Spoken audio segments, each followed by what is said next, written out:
I think it was our role, including sanctions and threats of sanctions, that forced, in part, Yanukovych from office. Now, the question is, what can we do to support this new government? There's going to be a lot of talk about an assistance package. With respect to Ukraine, we have not sat on the sidelines. We have been very much involved. Members of the Senate who have been there, members of the State Department who have been on the square. The administration, the Obama administration, passed sanctions.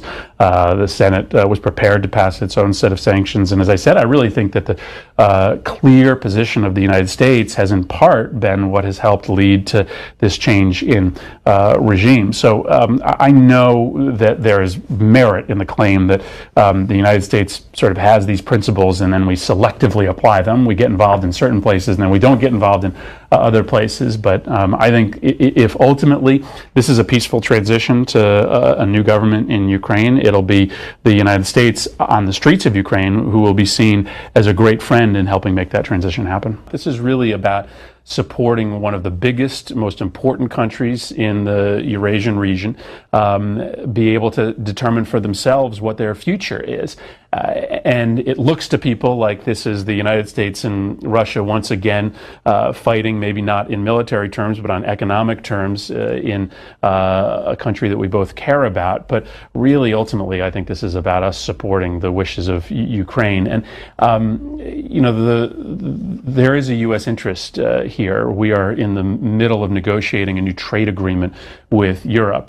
To my state, it's enormously important. We do 40% of our trade in Connecticut with Europe.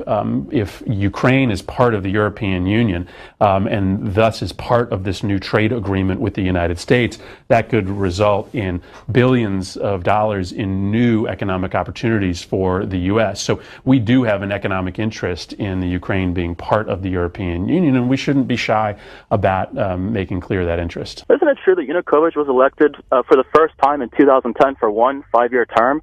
That elections were scheduled for 2015.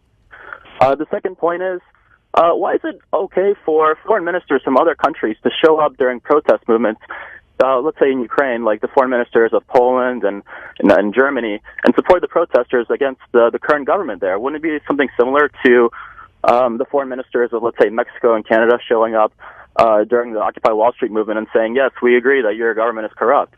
And the third point is, why isn't the West and America talking about the fact that a large or significant portion of the Ukrainian opposition right now is made up of far-right politicians, including from the party Svoboda, which openly is fascist and xenophobic, and they say that they don't want to join the EU because they consider the EU to be a bunch of gays and Jews, just as well as they say that they don't want to join the imperialist Moscow regime. Let me take all those very quickly, one at a time. You're right. Yanukovych was elected, and I mentioned this before. I understand the difficult position here, which is that Yanukovych was elected, and we are not in the business of encouraging rebellions and revolutions on the streets against elected leaders, because we ultimately think that elections, as you mentioned, are the place in which you should settle your differences. The issue here is that Yanukovych lost his legitimacy to govern when he used force to try to break up these protests, and the United States didn't go on to that square in any meaningful way until the president tried to break up the peaceful protests. That's why Senator McCain and I went, and we certainly got a lot of grief from people asking why 2 U.S. senators are going to the square to support a protest movement against an elected government. We did that because we think that there were human rights and civil rights that were violated there, and we've always stood up for that concept. And again, I think that answers your second question as to why you had foreign ministers and foreign leaders who were on that square. It was because we're standing up for the idea that people should be able to lodge protests against their government.